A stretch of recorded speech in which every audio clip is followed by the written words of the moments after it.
अंबरनाथ शहरातील भटक्या विमुक्त समाजातील समाजासोबत शिवनिरंजन सेवा प्रतिष्ठान सदैव खंबीरपणे उभे राहिले आहे। नगराध्यक्ष ताईंनी घरांच्या प्रश्नासह नागरिकांच्या मूलभूत गरजांवर दिलेले आश्वासन हे जनतेच्या विश्वासाला अधिक बळ देणारे आहे। दीर्घकाळ प्रलंबित असलेल्या घरकुल समस्यांच्या सोडवणुकीसाठी आता निर्णायक पावले उचलली जातील अशी अपेक्षा आहे। शहरातील रस्ते, पाणी, स्वच्छता आणि सुरक्षिततेशी संबंधित प्रश्नांकडे तातडीने लक्ष दिले जाणे आवश्यक असून तरुणांना रोजगार आणि क्रीडा क्षेत्रात संधी उपलब्ध व्हाव्यात यासाठी शिवनिरंजन सेवा प्रतिष्ठान सातत्याने प्रयत्नशील राहील। शहराच्या सर्वांगीण प्रगतीसाठी लोकप्रतिनिधी, नागरिक आणि संस्था यांनी एकत्रितपणे काम करणे हीच काळाची गरज आहे।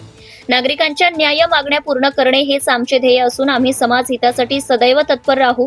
अंबरनाथच्या विकासाचा प्रवास प्रत्येक नागरिकांच्या सहभागातून अधिक परिणामकारक होईल असा आम्हाला ठाम विश्वास शिवनिरंजन सेवा प्रतिष्ठानचे अध्यक्ष तथा सेवानिवृत्त वरिष्ठ पोलीस निरीक्षक श्री सुदाम शिंदे साहेब यांनी व्यक्त केला।